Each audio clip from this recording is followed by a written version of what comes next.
So I think we're live. We're live now. I think so. It's kicked off. Okay, great. Well, yeah. Hello, if anyone is out there. We are now live on Kickstarter. How exciting.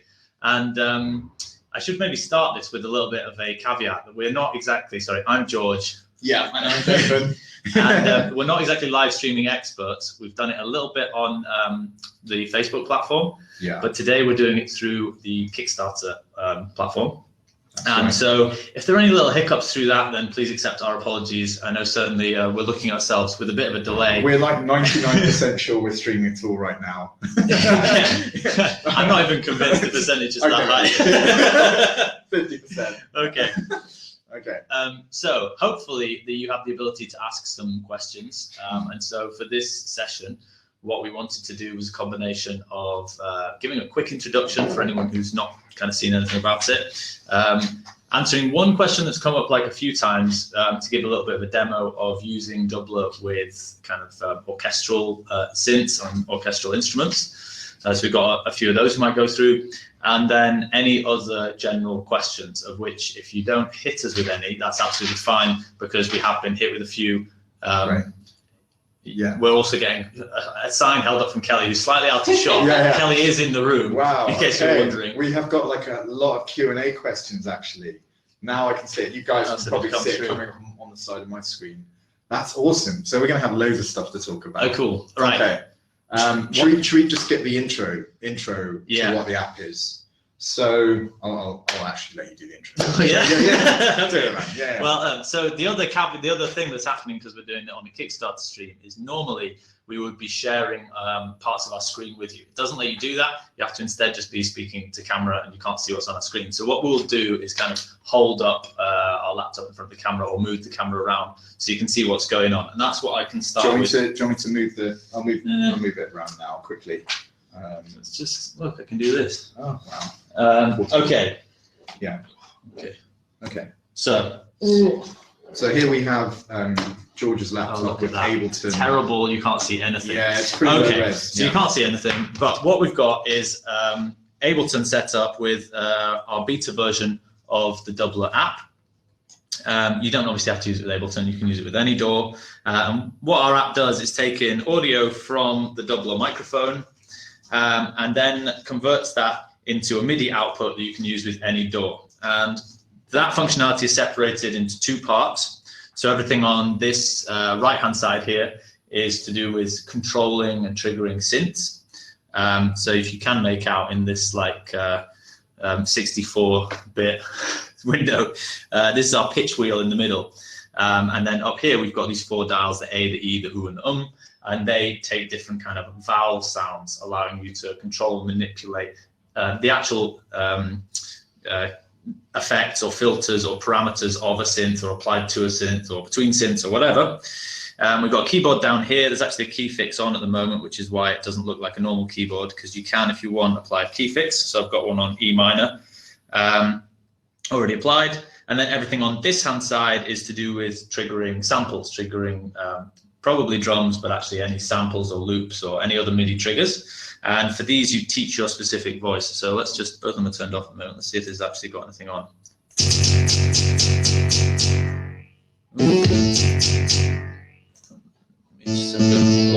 So what I've just noticed is that on Ableton, I'm going to all channels. And what you can actually do is say, well, for the synths, I want to be on channel 1, but for the drums, I want to be on channel 10. So I've just changed that round now, so hopefully it should work.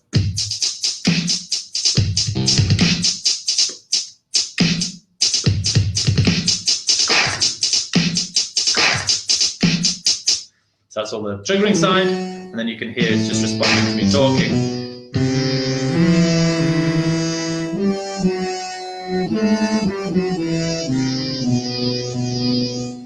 So that's the synth control side. There's a load of other mapping stuff. I don't want to waste too much in this introduction, so that's probably enough. Yeah, definitely. Sorry, David, I'm just dragged over already. No, it's really good. Right. Yeah, and as you can see from George's demo, those two things can work at the same time in real time. So yeah, I'm actually I think it'd be really cool to answer one of the questions impromptu. Okay, let's go. I've got a list of questions in the Q&A section, so do feel free to send some more questions through. But there's one that's like come straight in. I think it's pretty cool. I'm going to try this button, show the question to the audience.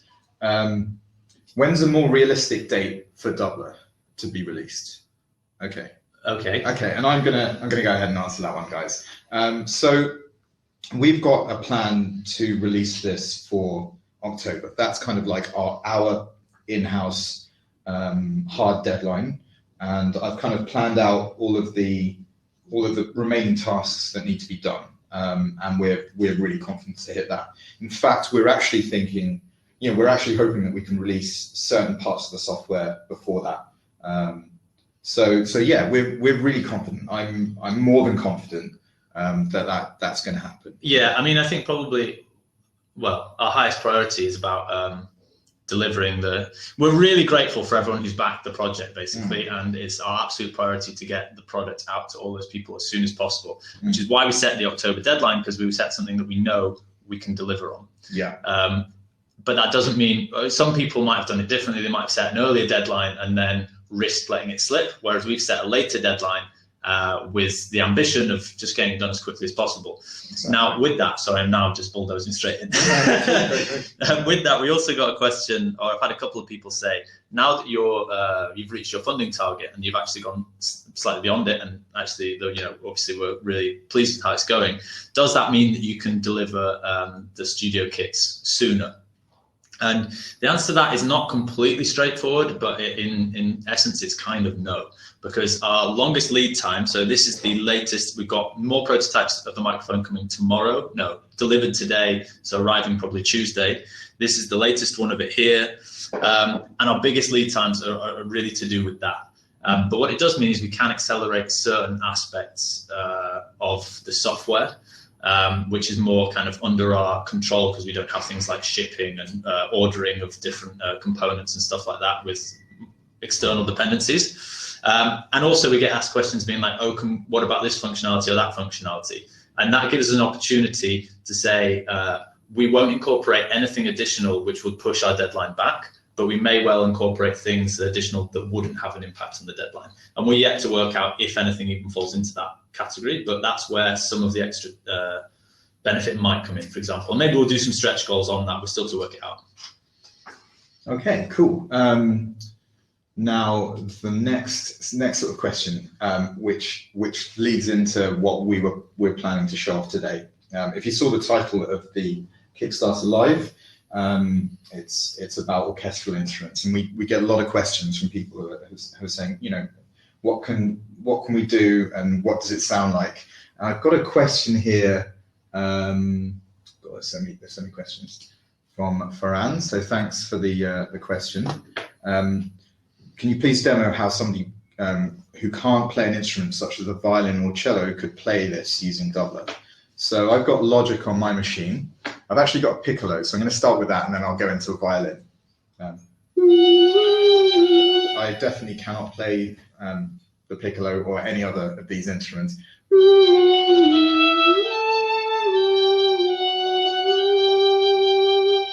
And that's easy, and you can then add some. Well, let's try some other instruments. Yeah, let's try some. While you're selecting another instrument, I'll just add there. So I think we got the Dubler. I think what's going on here is we're just taking a reasonably straight pitch to control the piccolo there. But it's not just, even if you don't map any of the additional parameters, these controls that you can do, it is also taking some additional information. So for example, the velocity is being controlled, the velocity of the instrument is being controlled by the velocity of the voice. Yeah, right. That's right. So what I'm going to do is I'm going to demonstrate the differences that velocity can make. So I'm using something called cinema strings in Logic right now. And if you listen to it when it's quite low velocity, like there's a kind of sound. And then if I go loud, like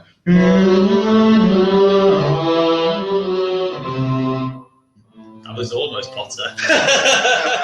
We were practicing earlier trying to do the high Potter tune. I'm not going to go into it now. But yeah, there's you can trigger any instrument that you have on your door, and it sounds really amazing. Like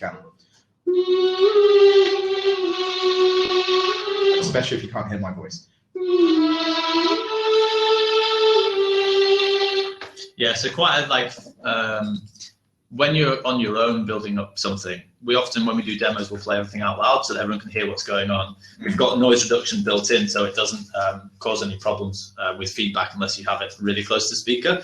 But actually, if you sit when the kits get fulfilled and you first get it, I'd recommend putting some headphones on, because the experience of like knowing that your mouth is like opening and the sound is coming out, but not being able to hear your voice, and instead just hearing the cello or whatever instrument you're controlling coming out is really fun. And we actually made a presentation about this, claiming that it was kind of like augmented reality, but it's augmented reality for audio basically, because that's why it's Dubler. Well,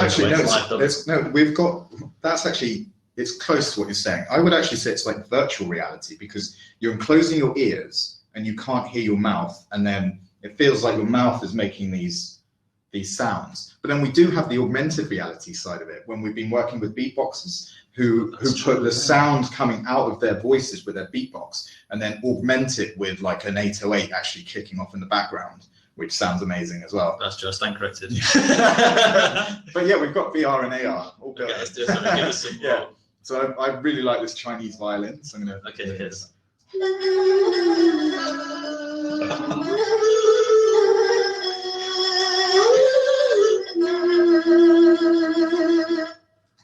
Yeah, that's so cool. So yeah, that's nice. Yeah. Go high. Well, so what you might want to do there's octave shift. Is for quite a lot of the string synths, particularly if you choose something that's like not a novelty Chinese violin. Can we change the Chinese? I know you love the Chinese violin. But I don't want what would you like? I don't know, maybe like a normal violin. Okay, violin. Oh, I'm going to regret that. Go viola, something a little bit lower. Or cello, whatever. Yeah. Okay, section. Oh, legato section. Here's with that. Okay. That sounds fun. Okay. Yeah. Okay, cool. Who knows what this is going to sound like? But what can sometimes happen, the mistake that I've made before, is you start doing something and you're not hearing anything back, and you're not sure why. And it's because actually the pitch range of that synth instrument is above the range that you're singing at, which makes sense for the kind of the higher pitched instruments. So then if you go into Dubler, and let's do this now if you haven't already got it on.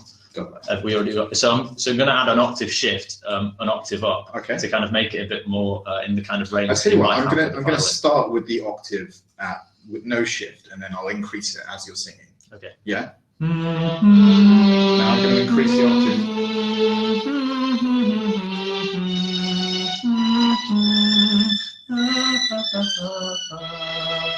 And I'm taking it down again.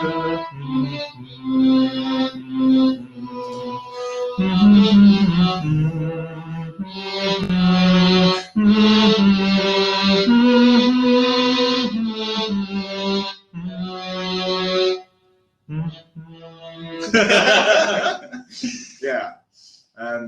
Cool. Okay, let me just go. I'll go back to the Q&A section. So can I also show something or not? Yeah. Sorry. Yeah, go for it. Are we going to do more on orchestral? Is my question. I think. Let's see what the chat's saying. We've got an oh my god, this is out of this world from Tony. So excellent. Cheers. Do more. Okay, because what I wanted to show quickly was so I also wanted to respond to this question a little bit. Actually, the thing that I always used to do, which is now we haven't done, but was brass. Because maybe it's even worse. Can you go back to Logic and pull in a brass instrument and quickly pop pitch bend on?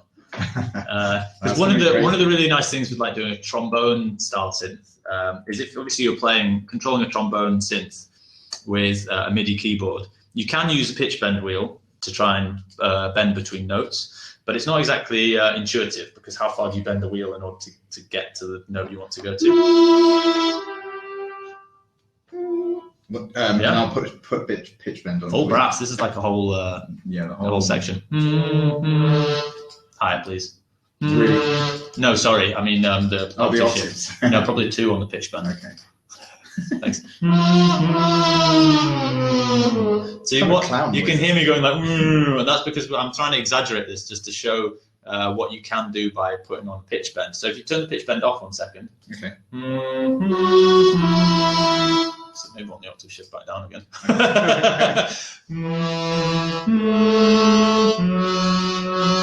And now we'll put it on.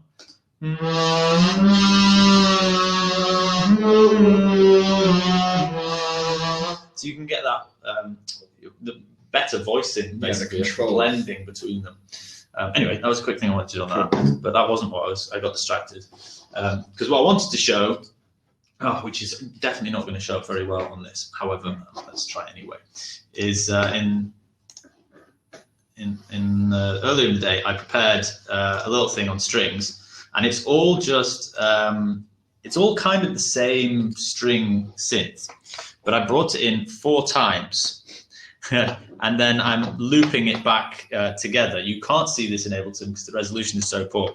But I'm going to explain what I've actually done, which is map the different, the A, the E, the U, and the to the 4 different string sections, which are all, they're all being initiated by the same synth.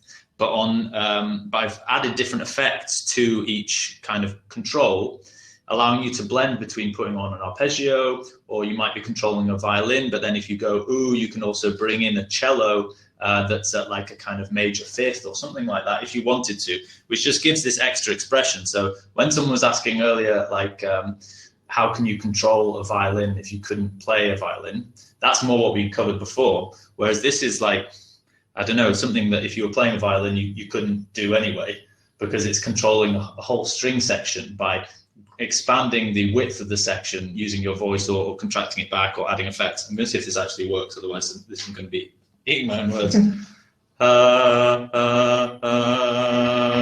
I got sound coming through? Okay, terrible singing. But I just wanted to start with the R's, because if I go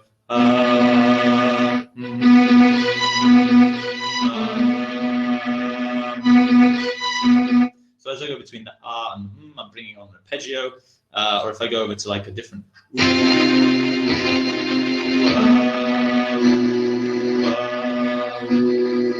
so it's I don't know how well that's coming across, because we know that the audio bandwidth that's going on here maybe isn't the best for this subtlety. But when I go between the U and the R, I'm bringing in, I think, like a cello with like a slightly off, like 3 steps up or something. So it gets this slightly clashing sound. And if I go to an E,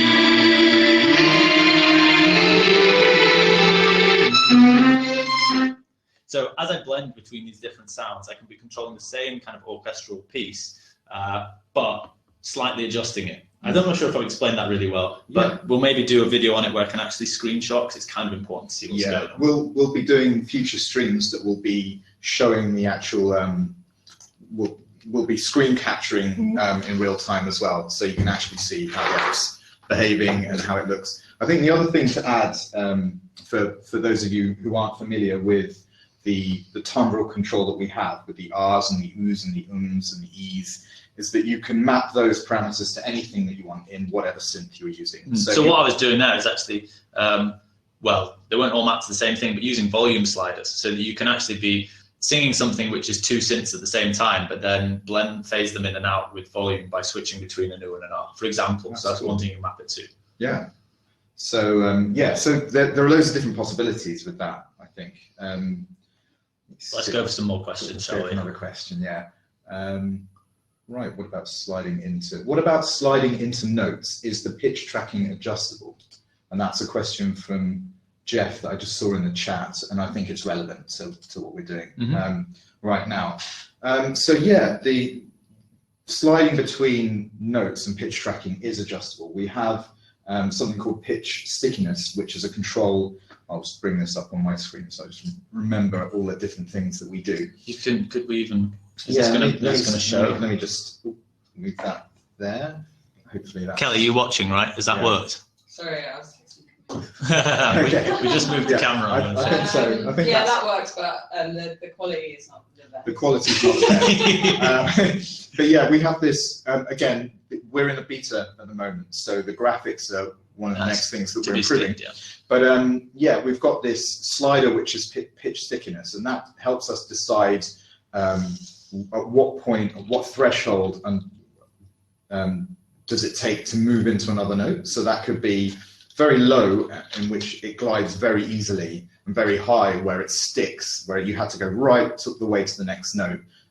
So if you've got, if you don't want to have vibrato, or you don't want to move around, that helps a lot. We also have a key lock. I like sticking it on E minor. It just makes my voice sound a lot better. But we've also got this kind of control on the actual keyboard itself. I don't know if you guys can see this, but you can set a custom scale depending on what notes you want to play. So if you've just got 3 notes in mind for a 3-note bass line or something like that, then you could start by having all the keys available, using this pitch wheel, which is over here.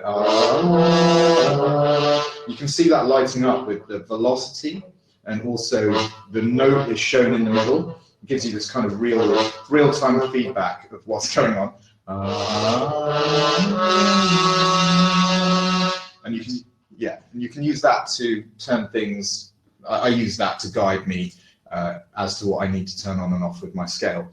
I mean, the other thing for blending into the note, which was back to the kind of the original question as well, is on the pitch bend, which we were just showing off there with the brass instruments. You can that can be very helpful for the human voice as well, because what tends to happen is you don't hit the exact pitch straight away, and that's a question of almost vocal training.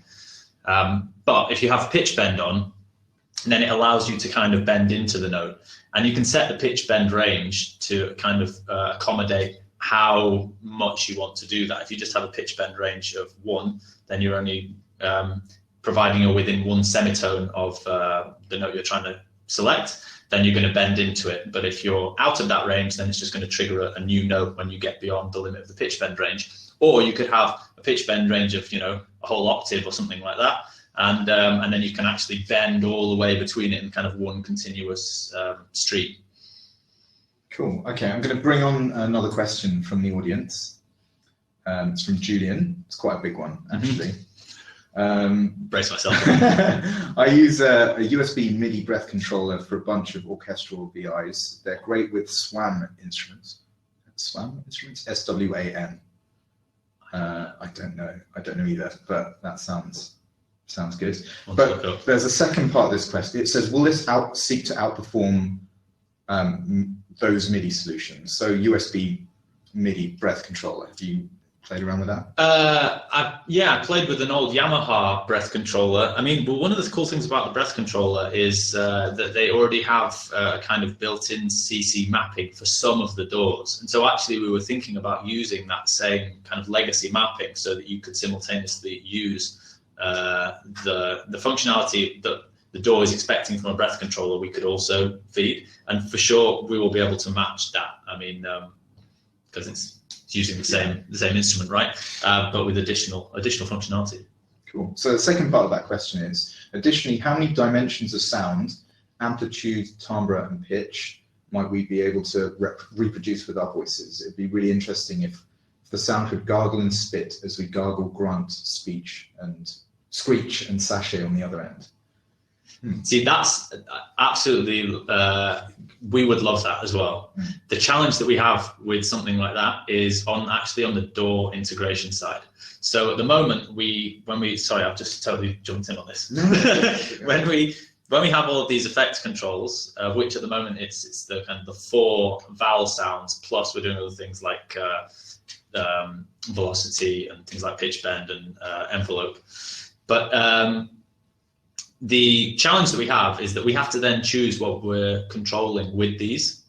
So, if you want, you can map the A sound to a wah-wah effect, and you could map the E sound to a distortion, or you could map the M sound to a volume blender, or whatever you want. And so that's like a massive benefit. But it's also, it would also be really nice if you could have it kind of automatically select something based on the way your voice is sounding. And so with that kind of throat gargling idea, what you would want really is if you kind of start making the gurgling sound for an effect to be applied, which is kind of like has some kind of gurgling thing.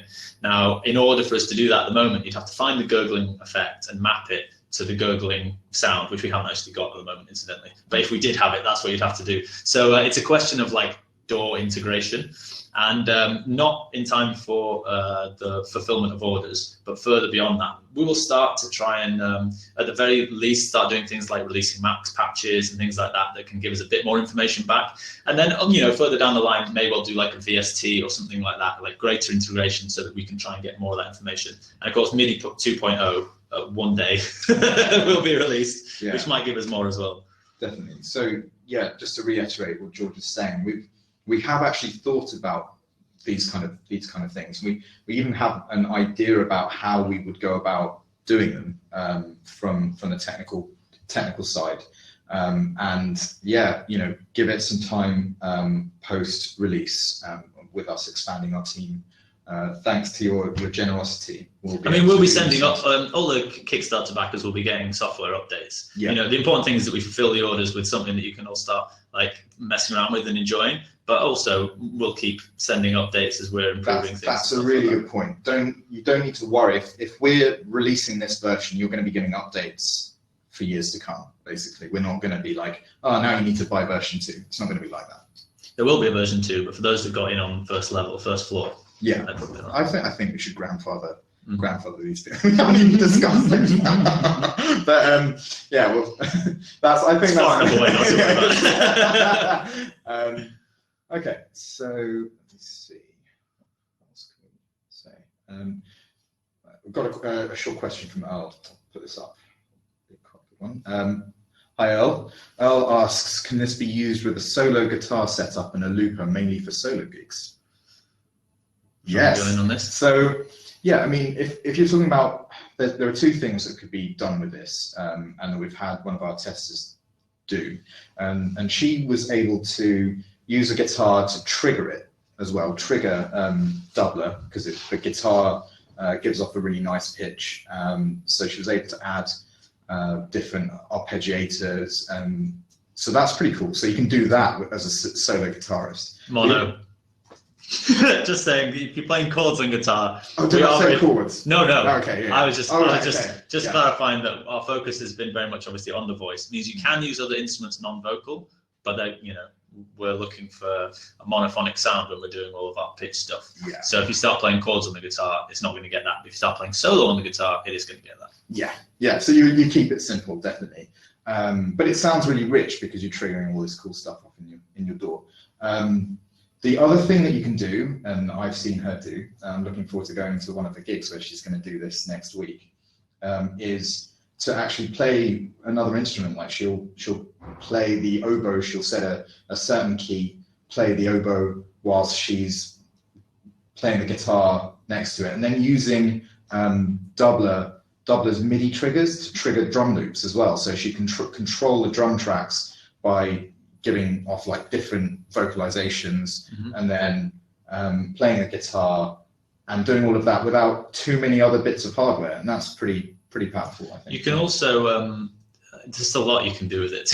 You can also control the effects. So if you've got your guitar output going in, through an Apollo or whatever, a Focusrite. If you've got your guitar going into the DAW, and then you could apply, or even like a VST actually, and you apply effects to your guitar, you can then control those effects using the A, the E, the U, and without even kind of ignoring the pitch. So you could be playing guitar, but then distort the sound of the guitar by the voice. Now, one thing I've never actually tried, it's just thought has come to me, is you could be singing into the singing into the mic, but then using those vowel sounds to be affecting the guitar, which would, I don't know, that's crazy. Yeah. There's quite a few different things you can try out. Is definitely. There's going to be, I think we've actually discovered, even though we're the creators of this, we've only discovered a part of what can be done with it. So it's going to come out, and you guys are going to be hopefully sending us cool videos of one-man band outfits, playing instruments, and then being able to bring your voice into it as well. So that'll be really cool. Right, okay, I've got another question for you, and this is really relevant because we've been discussing this in-house quite a lot recently. This is a question from Tony.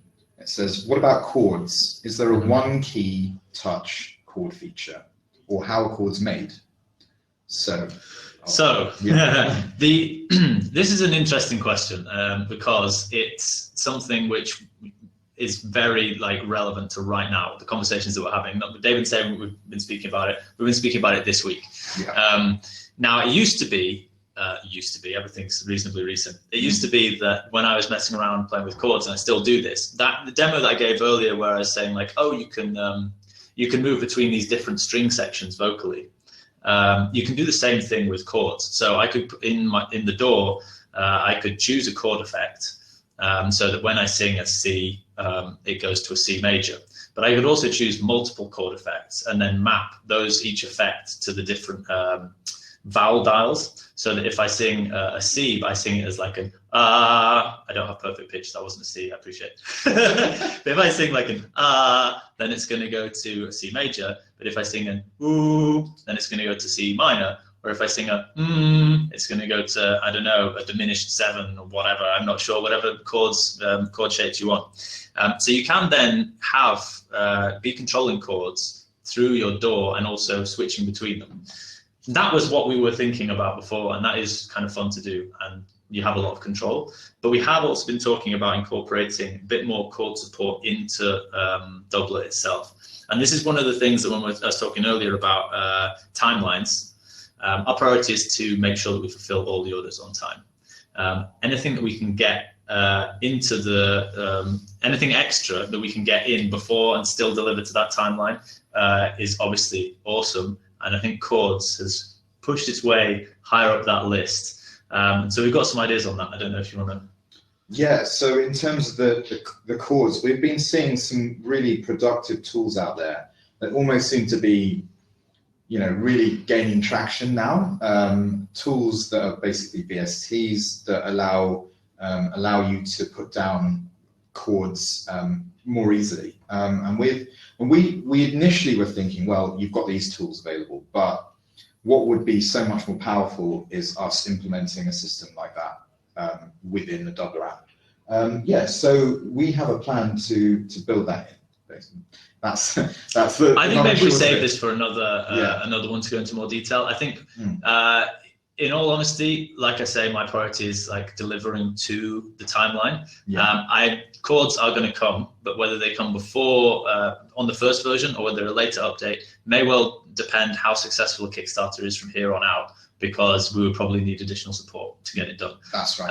And so we may make it a stretch goal, in which case you'll hear about it, sure, probably over some emails, but I just want to keep it priority is delivery. Absolutely. Yeah, but it is pretty much the next thing that we'd like to do that's outside of our immediate delivery goals, because it's cool. It'll just be cool. So amazing if you're just singing an E minor chord just with one note.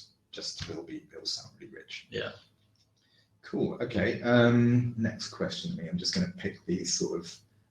Are you reading through the questions, Kelly, as well? Yeah. Well, you shout out if there's one, because we're obviously just doing it on the fly. Yeah, there's a couple. Just look in the chat as well, because there's a couple of now people that are watching live. So. Okay. Cool. So we have one from Tony and Peter. So Peter, how close to pitch do you need to be? Oh, that's one of the questions that we just answered. Okay, but what I'll do is I'll say,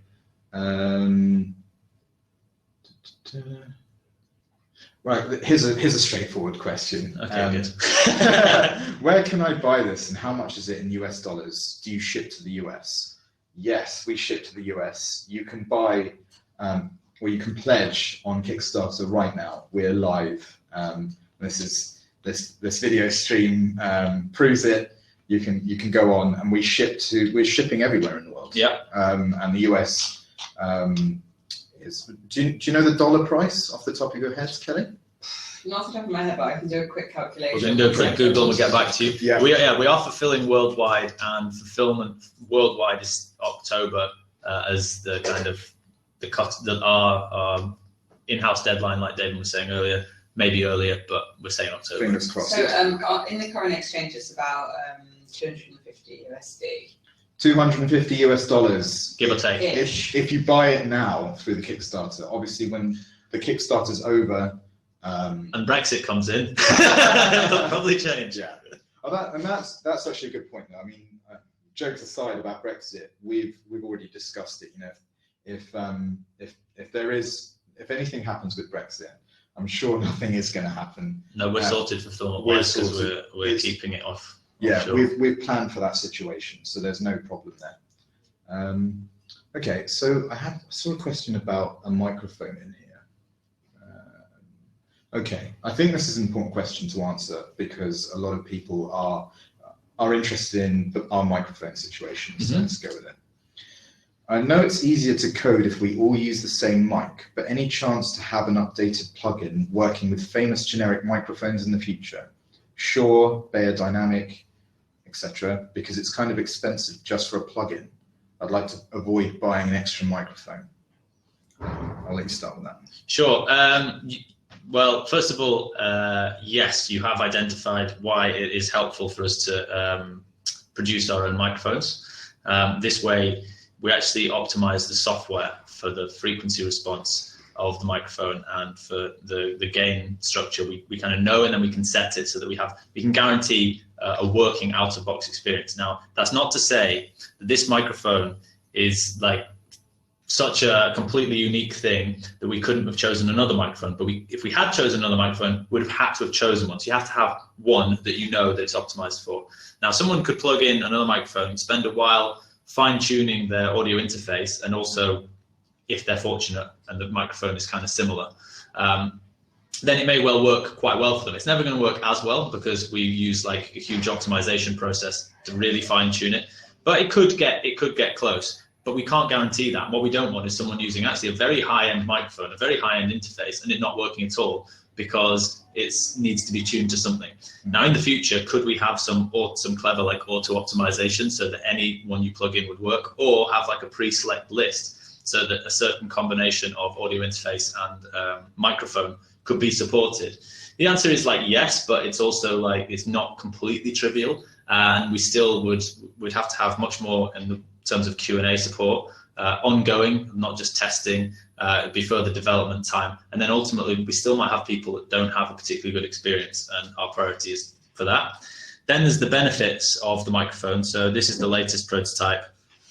Oh, what have I done there? Yeah, so that's one thing to point out is that we are working with a microphone manufacturer that is an OEM to a lot of the big names in the microphone industry. So our microphone capsule is up there with. See if you can see this. This is the latest microphone capsule. It's actually quite a big update on the last one because we finally managed to get the. You can see there, it moves around a lot. That's because it's got a double shock housing, so that it's going to reduce handling noise. Sorry, I just right in the middle of your sentences. No, that's perfect. I was waiting for your timing there. So the microphone capsule is really high quality. To be more specific in terms of that question, you'd like the cost of the application. I think one thing that you have to remember is it's not actually a plugin. So that's something that's an aside. It's a standalone application that is basically imitating a MIDI controller, or it is a MIDI controller, but it's a virtual MIDI controller that is controlled by the microphone. It is really important for the reasons that George has said, that we're able to send out a microphone. Even if we had a bigger team, we'd still be making this decision. There's no doubt. Because if we sent out the software and, a few milliseconds is all it takes. Like if it goes from 10 milliseconds to 16 or 17 milliseconds, you'll be like, this isn't the magic that I thought it was. Mm-hmm. But those few milliseconds makes a difference, and we can guarantee that it's the right experience. So it is perfect when we give it to you, and that's what we want to achieve. Yeah, absolutely. And also, I mean, on Kickstarter, we're at a big discount price. Which is obviously to recognise all the support of people by pledging early and waiting for the delayed delivery in comparison to, say, just going on Amazon and buying it a week later. But when it does reach that point, it's obviously going to be more expensive. And so, it's like the the microphone, the price of the extra microphone now versus getting it at some point in the future when we don't even know when we might do it, when you don't have to have the microphone with it, if that even happens. It may well end up being a similar price anyway, because we're at such a discount right now. Yeah. I don't know, this is all speculative, but just my thoughts. Okay, so we've got a question. Oh, actually, just a really quick inside question from someone called Daniels, asking whether he'd be able to watch this live stream later. Yeah, I guess the only time that you'll be able to see this is later anyway, so. But, if you're watching it right now, which is later, hi. Yeah, absolutely, all of this stuff will be stored. I think probably the next one, because we'll maybe do like 1 or 2 more during the campaign, but it won't be through the Kickstarter platform. It will still be, it'll be hosted through Facebook, so it'll be slightly different, but still accessible to everyone, I think. We'll work on that later. Cool. We've got a question from, well, a couple of questions on iPad support. So this is from Dati77. Will this be compatible with an iPad or other mobile devices? I'm going to hand that to you, George. This is for us. Well, I'm not sure about compatible with. It certainly won't be running on those devices. So, okay, actually, in terms of Dubler itself, what we're releasing right now, there are ways to make it compatible with an iPad. There are some really cool wavetable synths on the iPad, like I've seen Nave. We'll have to give these things a go. And you can buy, if you're already using a DAW or a computer to interface with your iPad, you'll probably know about bits of hardware like an iConnect MIDI. That's one of them, but there's a few other solutions, and they basically allow your iPad to be, to interact with your computer. So if you did have tools that were on your iPad and you wanted to use Dubler with it in the short term, that's a solution. But I think there's a sort of bigger question to be answered, which is the direction for us post Kickstarter, but that's but we will, as time goes on. At the moment we're focused on delivery, but as time goes on, we will be increasing and improving support for mobile. I would say it's an important thing for us to be doing and thinking about. So that is in our mind. Yeah. Cool. Right, some more questions. There's a question on performing a fast passage. Okay. Do you want to have a go as quick as I can go? Okay. All right. So let me just choose a different. Bring the question up. It's always good to get some more sound in. Yeah. We've been talking for a while, so it's always good to hear some stuff. I won't bother moving my laptop over this time. So this question's from Clement, and it's, hi, I know this is a tough challenge, you're right, to perform fast passages, but he wants to see the algorithm reaction. So this is it. We're gonna show you the pace. Okay, I will pre-warning. I'm not a beatboxer. I have got significantly better at beatboxing during the duration of the development, but we have got some videos of people like Shlomo and professional beatboxers really putting it through its paces. So this is going to be not as good as that. So maybe just turn the synths off because it's the real test.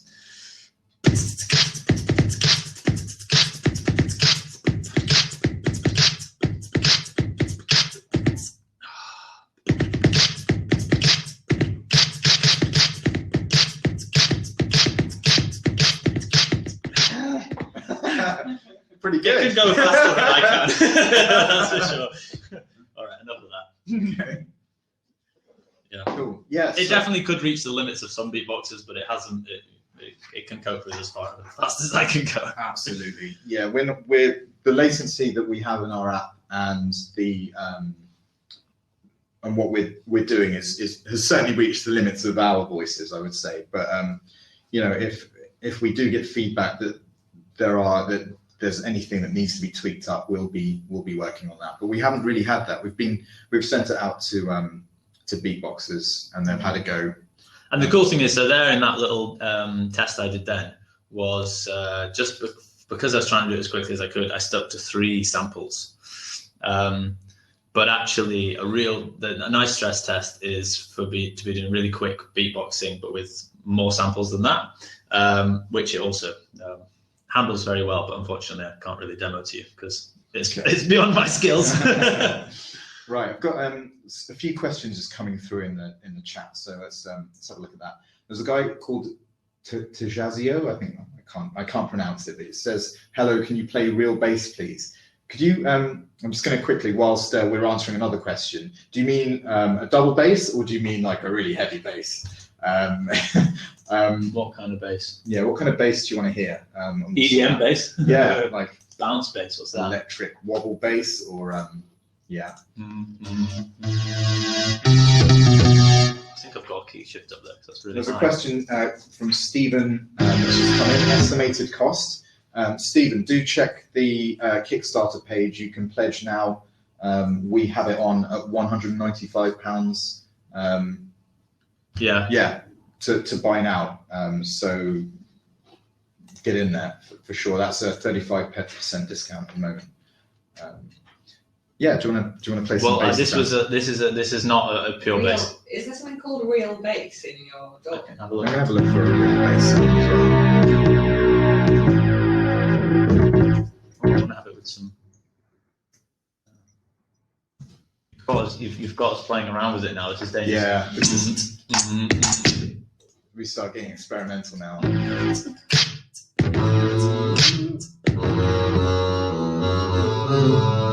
Okay, you've got proper bass, a double bass.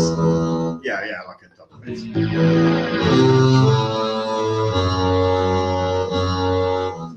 I do want like a bass guitar. Yeah. Okay, you get bass guitar. I'll do some EDM stuff. Classic funk boogie bass. I mean, Yeah. What's more traditional than that? We have great fun in this office, I have to say, guys. It's quite quiet though. I'm not sure whether, because it's so bassy, I'm not sure whether it's going to be coming across to you all that well.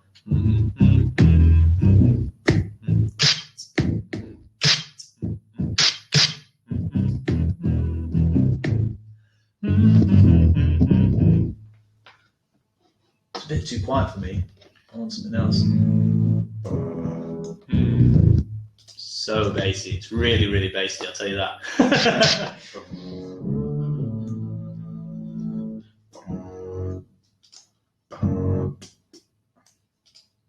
Oh, right. But don't worry now, found it. Got It's on something the next thing. Okay.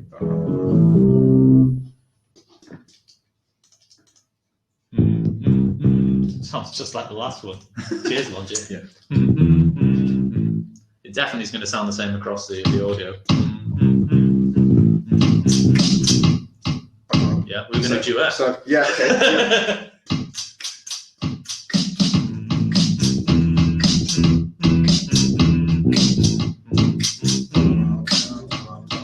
He's taking over. You should do that, and I should do like a piccolo on top. Let's answer the questions. Yeah, okay. Nobody wants this. Nobody I answered hope this. you guys enjoyed that. We can just go along with. So, can you show a demo of it working with the MIDI chord effect in Ableton? Yep. Yeah, we'll do that now. Well, if you want to answer another question while I get that Right. set up. Okay. I'm going to look for. Keep the questions coming, guys. I have a question on Facebook actually. Oh, yeah. Asking about whistling. Okay, so at the moment, I think whistling's slightly out of the range of our algorithm. Let me just let me double check that. Yeah, it is. Yeah. Although it's fine for a low whistle. Yeah. But we're going to. Sorry, I'm doing. This. Yeah. So you get one done, George. We're basically going to be increasing the range of our algorithm. So we hadn't actually considered whistling until we've had those questions coming in. It's not that big a change for us to make. It's just a case of us changing some values in our pitch detector, and then after that, just making sure that everything's running hunky-dory. And our audio expert Cam, who's on the chat but isn't with us right now, will be taking care of that, and will be good. Another question that's just come in is, does Dubler recognize range in velocity? I would, if by range and velocity you mean that it knows a low velocity and a high velocity, yes. So if I go, I'll get a better instrument up.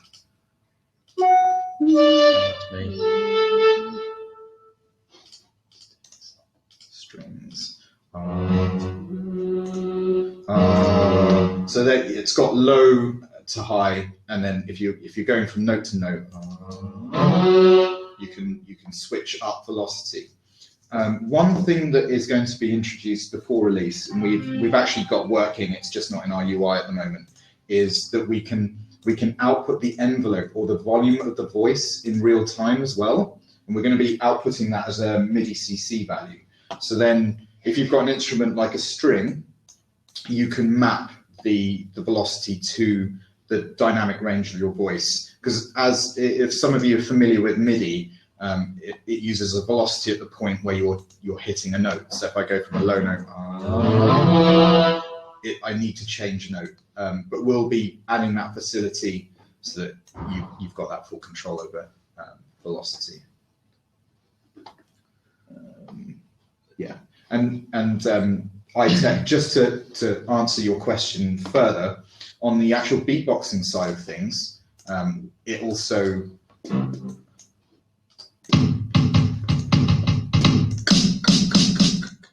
this particular drum set isn't very reactive to velocity, but yeah, it's also considering the velocity of your the beatboxing as well, and that's really sensitive as well. So it's yeah, it picks up velocity, and volume control is very much at the core of this. I think this is, I put this together very, very quickly. Okay, but this cool. is my attempt at trying to show how the chords might work. So what I've done, and I'm just going to tell you because I know the resolution's a bit rubbish. I've brought in a piano. It's just I don't know, a standard piano from Ableton. I haven't listened to it, so it doesn't sound all that beautiful. You'd obviously spend more time choosing your synths. And I brought it in twice, and on the volume parameter on one of the pianos, I've mapped to an A sound, and the volume parameter on another of the pianos, which is the same one, I've mapped to an sound. And then I've applied a chord effect in Ableton, and I know this, I'm just talking you through it, and the request was more for like a proper demo of how this works. But this is something that it's probably better to do a short video on and actually show you how I mapped it and do it. But on one of them, I've got a major chord on as an effect, and on one of them, I've got a minor chord on as effect. So when I swap between the volumes of the two channels, I can swap between a major and a minor chord. So if I kind of go,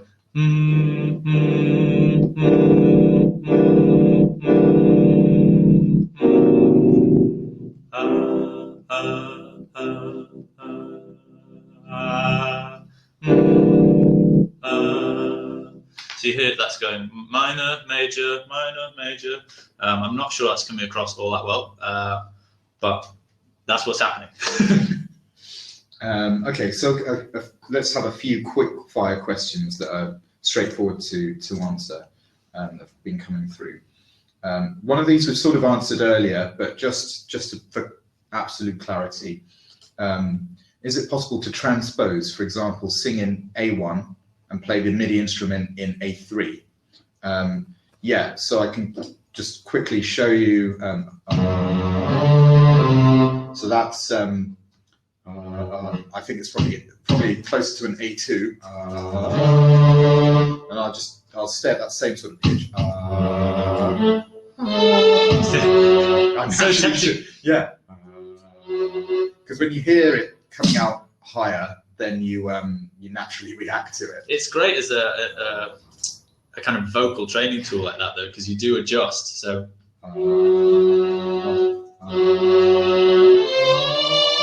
So that's shifting, that's transposing up 2 octaves at the moment.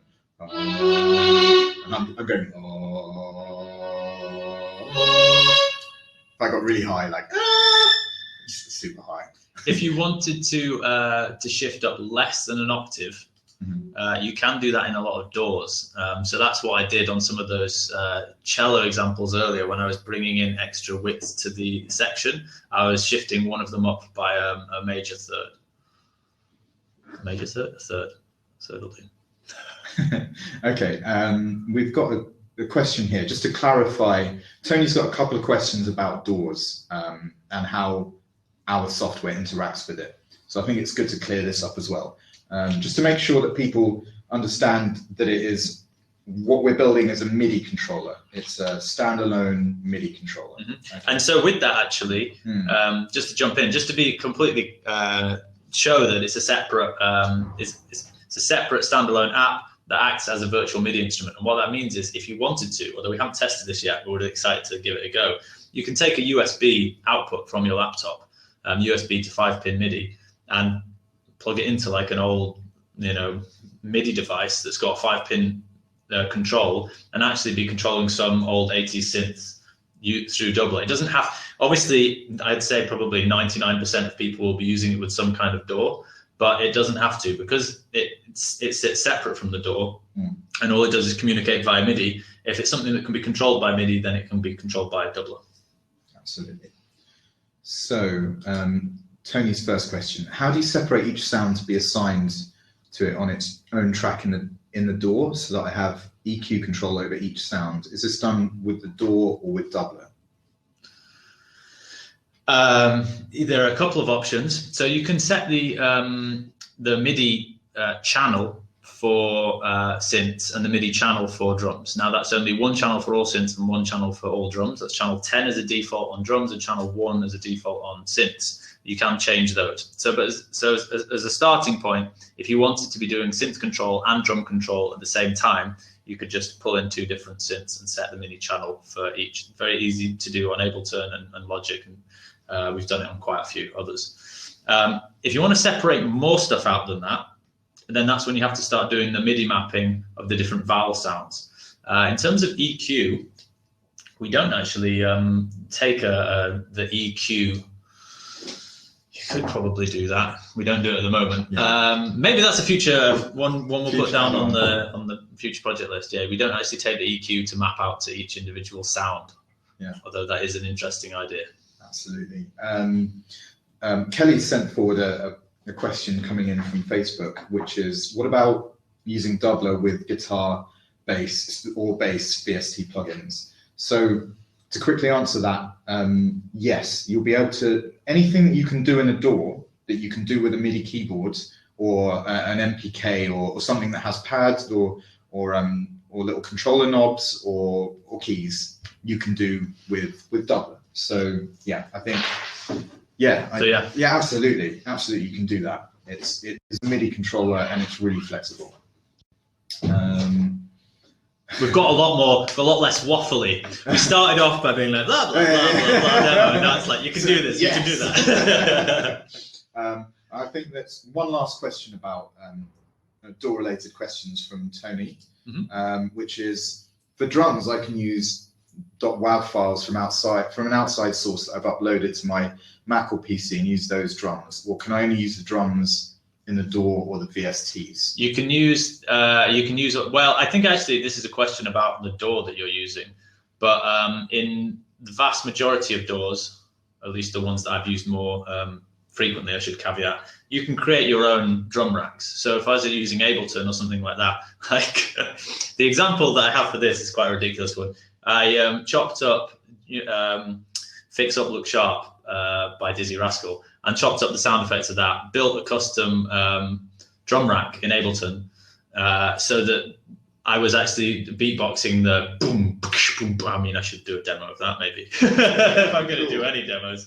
Yeah, you can, but that's a question for the DAW normally, whether or not you can bring in and create your own drum racks from external WAV or MP3 files. Normally you can. Absolutely. If you've got Ableton, for instance, you definitely can.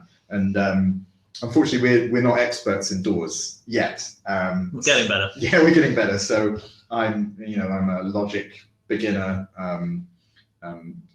But yeah, I assume that you'll be able to do that in Logic as well, that you'd be able to bring in these samples and trigger them as drums. I bought a sample pack the other day So I'm looking forward to figuring that out in Logic. Yeah, cool. Next question. Let's see what's going on in the chat again. Meanwhile. Okay.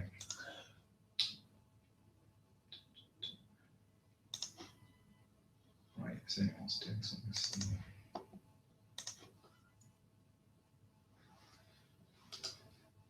Right.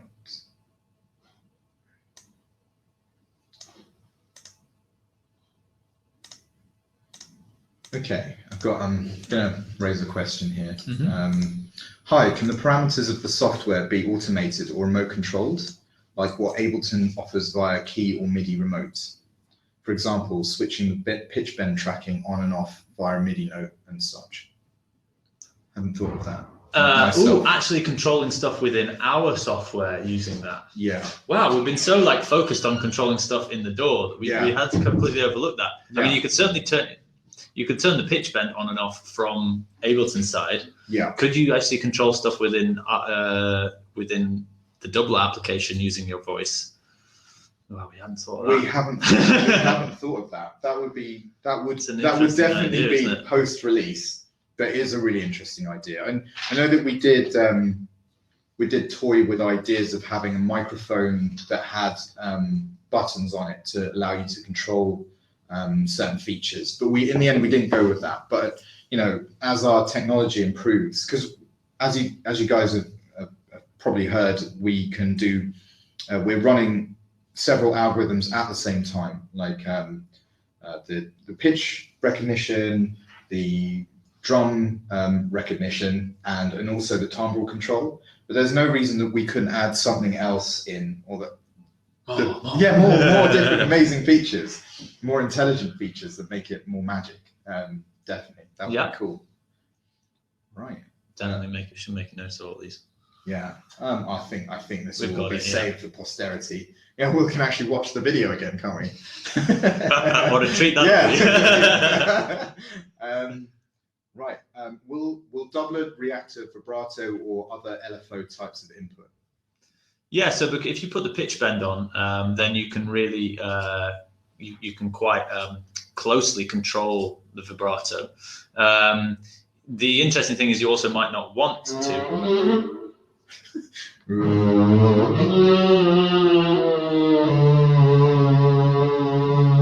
there you go. Yeah, so you got the vibrato. I can actually increase the pitch bend range, so you can then really. Yeah, I mean, you might want to do this, but well, let's have a go. Yeah, go for it. So I was trying to do it, then it didn't work. If we took the key, no, it doesn't matter, does it? No. Anyway, the answer before I'll just mess around is you can. You also, if you don't want to though, because obviously if you naturally apply a bit of vibrato to your voice, you don't want to be accidentally triggering the notes above and the note below, the note above and the note below as you're just singing with this vibrato applied. So that's where you would slide the pitch stickiness up to prevent you from going up or down. Cool. Are there any other questions coming through on Facebook, Kelly? Not on Facebook at the moment. No. Cool. No way. Have we actually? I think we've. We've got an important question from Jack. Yeah. Will you eat the mandarins? And perhaps share it with us. I'm working on it slowly. Yeah. We'll get there. I think nothing says Kickstarter live stream tease than me just sitting here and eating some of this. And hopefully as well you can hear the horrible chewing noises. So I think we'll close up the last one or two questions there. Yeah. There'll be more of these as well. Yeah, so absolutely. you know, and also if you've got any kind of feedback on things that you want in preparation for it, obviously I quite enjoy responding to all these questions live. But the example of the chord question, you know, took me a while to set that up. So if there's something that you'd like to see that might take a little bit longer setup, just drop us a message before. And then, you know, this one had the framing of orchestral sounds, which we kind of worked through at the start, and we'll probably have the kind of framing for future ones as well, where there's a main feature we'll talk about, but then we'll go on to other general questions. Cool. There's a question about releasing the software before the mic shipping. I think we can just clear that up straight out. I'll put the question out to the audience. Will you release the software before the mic shipping? I'm thinking regarding beta testing also. What about giving the frequency response of the microphone and adjusting it via EQ SonarWorks reference? Would that work? I think, well, I mean, the short answer to this is that we're not going to be doing that, right? But I think you make a good suggestion that maybe people could do that, actually. It would require a bit of fine tuning on also the gain and stuff like that. But maybe that is actually possible. But I think what's really important to us is that people have this great experience using the software. And if we release it either A, before it's ready, or B, when it doesn't have the hardware, which is super important, otherwise we wouldn't be doing it. You know, this isn't a locking dongle or something like that. This is a necessary piece of kit for the whole the studio kit as a whole. So yeah, we're very focused on that coming as a single product and being fulfilled altogether. Is that right, David? Yeah. Okay, just double checking. Totally agree. It's not gonna in the first version of this software for sure. The microphone and the software are a tightly coupled package, so you're not gonna see them without the other, and that's because of what we've been saying earlier. We need to make sure that everyone has a really good experience with our software. So it's as simple as that. Quick follow up to something I was talking about from Jacques. It's always a follow up Mandarin question. It's like, I'm almost there. Give me more time. Sorry. The idea to add function buttons on the mic is a really good idea, even if their use would be for a 1.1 or a 2.0 version of the system. Well, that's really good to hear, because like we've been saying, having our own version of the microphone, guaranteeing a really good experience for you guys. Also, we have put a lot of effort into sourcing good quality components, and if we do future microphones, it's only going to get better in terms of performance and in terms of features. So if we see people doing really awesome things with Ableton, like some live shows, and they're like, wouldn't it be cool if I could, have a gesture system on the microphone that's built specifically for Vochlea? You could press like 3 button presses to change some value within Dubler, and do really quick gesture control. These are the sort of things that we'd like to do on the hardware side of things. So yeah, that will be coming in future versions, for sure. Yeah, I think that's pretty much it in terms of the questions that we've been coming through. There's one last question, I think, actually. Let's go with that. Do backers get discounts on future versions of this product? Right. I will say this. I'll preempt this, and I will say that for the foreseeable future, until this software is as perfect as we'd like it to be, you'll be getting updates, and that includes. I think that's probably part of our philosophy anyway. I mean, especially for anyone who's backing on the Kickstarter, we really do appreciate it. I mean, in order to make it happen, we needed some additional cash flow, and we needed the kind of community really above anything. And so yeah, we want to recognize those people that have helped make this whole thing happen. Yeah, and to reiterate that, we really value the support here, and we're not going to put out some software that's a few months on from this and say, oh, this is it, you paid for it. No, we're going to be continuously updating this, adding new features that we've been discussing now. But we do also have like loads of ideas for stuff which slightly falls out of the remit of the current product. And so, everything going to plan, there'll be future products, and there'll be all sorts of stuff. We've got ideas for collaborations with sound synthesis companies and all sorts of stuff like that. And at some stage, it's going to move. At some stage, it may well end up being, oh, this is a separate product, and then that will be different. If there's a massive stepwise change to what we're doing, then that will be a different product. But that will have a different product name, probably. So, but for now, don't worry, guys. If you're backing now, we're going to be supporting. We'll keep updating. Yeah, absolutely, for sure. Cool. I think we should wrap it up here. Okay. Cool. Yeah. It's been good. Well, thank you so much for all your questions and for all of your support. There's not a lot else to say, really. Kelly's been sitting over there. Yeah. We're going to get Kelly to give you guys a little wave. There's Kelly. Hey. And Cam as well is not in the office today, but has been obviously absolutely instrumental in bringing this project to life. So he probably says hi from wherever he is. He might even be on the thread. Yeah, Hi, Cam. Cam's been answering questions for us. Oh, well, there you go. Hi. So yeah, thanks a lot, guys. We really, really appreciate your support, and hope that we've answered a lot of the queries that you've had. If you haven't already backed us and you're wondering where you can get your hands on it, you know where to go now. It's on the Kickstarter page. It's available.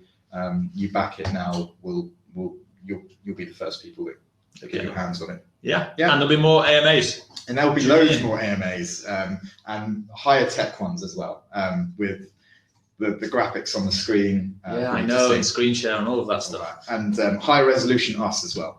I was going to play us out. Okay, you can turn it off. Oh, well, hang on, what's going on? Check that out. Quality.